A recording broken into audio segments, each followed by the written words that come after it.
नमस्कार, मी जयश्री तोरणमल. मी आज सांगणार आहे, नको त्या गोष्टींचा विचार करून आपल्याला स्वतःला त्रास करून घेणं. हं? आता काही जणांना बरेच जणांना अशी सवय असते की नको त्या गोष्टींचा विचार करत बसायचं आणि विनाकारण स्वतःला त्रास करून घेत बसायचं.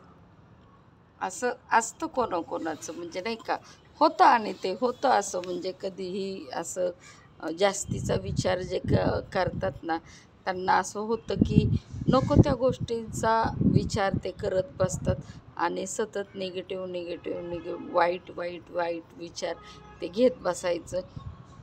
कसं असतं कोणाकोणाचं, आता समोरची एखादी व्यक्ती आहे, तिला काही त्रास झाला किंवा तिच्या घरात कोणाला त्रास झाला, काहीही, कोणी एक्सपायर झालं किंवा कोणी दवाखान्यामध्ये ॲडमिट झालं किंवा त्याचे सगळं जे काय आहे प्रॉपर्टी त्याजवळ जे काय आहे तो समोरच्या एखाद्या व्यक्तीला त्रास झाला, तर काही व्यक्तींची अशी सवय आहे की ते आपल्या जीवनाशी जोडून घ्यायचं ते, की हां बाबा, आज त्याला असं झालं आणि मला जर असं झालं तर मला जर तसं झालं तर त्याच्यासारखं माझं जर जीवनामध्ये घडलं तर माझ्या जर जीवनामध्ये असं घडलं, समोरच्याला म्हणजे थोडक्यात त्याच्या जे जीवनामध्ये घडलं ते माझ्या जीवनामध्ये घडेल का, किंवा घडलं तर मी काय करू, असे काही जणांचे विचार असतात. आणि ते सतत त्या विचारांनी ते सतत टेन्शनमध्ये राहतात. त्यामुळं हा त्रास कोणाला होतो, आपल्या स्वतःला त्रास होतो. सतत मग आपण दुःखी राहतो, टेन्शनमध्ये राहतो, काय करायचं हे आपल्याला समजत नाही. आणि मग निगेटिव्ह विचार सतत डोक्यात राहतात आपल्या. आणि मग निगेटिव्ह विचार डोक्यात आले की मग परमेश्वर आपल्यापासून लांब जात राहतो आणि मग ते वाईट विचार आपल्या डोक्यात येत राहतात. मग त्यावेळेस आपण काय करायचं, धीर द्यायचं आपल्या मनाला आणि आपण आपल्या मनाला हे समजून सांगायचं की जे कोणीही समोरची व्यक्ती आहे त्याचं वाईट झालं आणि आपल्या मनामध्ये विचार येतात की त्याच्यासारखं जर समजा आपलं झालं तर, असं करून ते दुःखी राहतात.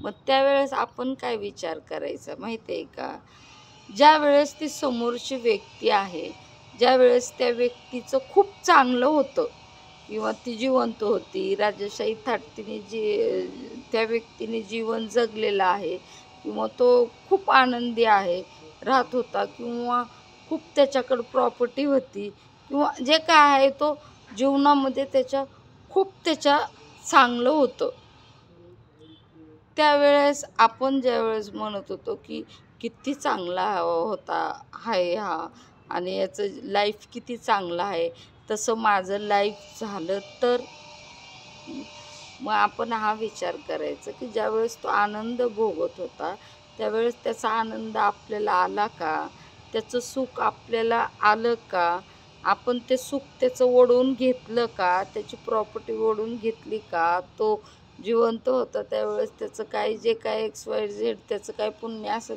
ते आपण घेतलं का, आलं का आपल्याकडं, नाही ना आलं, मग त्याचं दुःख कसं काय आपल्याकडे येऊ शकतं. साधा आणि सोपा विचार आहे. आणि हा विचार आपण करायचा की जर त्याचं सुख आपल्याकडं आलेलं नाही तर त्याचं दुःख कसं येऊ शकतं आपण.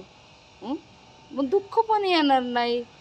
मग दुःख येणार नाही तर मग असं फालतू गोष्टींचा आपण विचार करत बसून स्वतःला त्रास करून घ्यायचा नाही आपण.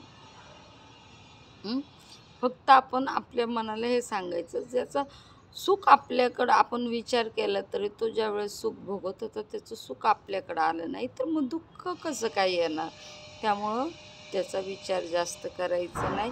ते काहीही त्यांचं दुःख असेल, त्यांच्या नशिबाने सुख त्यांच्या नशिबाने त्यांनी भोगलेलं आहे, दुःख त्यांच्या नशिबाने त्यांनी भोगलेले आहे. एक्सपायर झाले असले तर त्यांच्या नशिबाने ते गेले, ते झाले म्हणजे आपण लगेच हो असं नसतं. ते जन्माला आले की लगेच आपण जन्माला आलो नव्हतो, त्यामुळं काय लगेच ते गेले की लगेच आपण जाणार नाही. म्हणजे असे वाईट विचार सतत आपण मनामध्ये करत राहायचं नाही.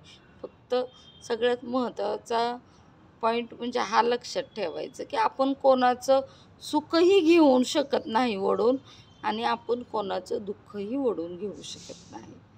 या 2-3 गोष्टी लक्षात ठेवायचं आणि आपण सतत आनंदी राहायचं आणि आनंदी राहण्यासाठी आपण देवाचं नामस्मरण करत राहायचं, देवाची माळ करत राहायचं. तुम्हाला जर माझे व्हिडिओ जर आवडत असेल तर तुम्ही नक्की व्हिडिओला सबस्क्राईब करत जा, लाईक करत जा, म्हणजे तुम्हाला माझे असेच चांगले चांगले व्हिडिओ बघायला मिळतील. नमस्कार.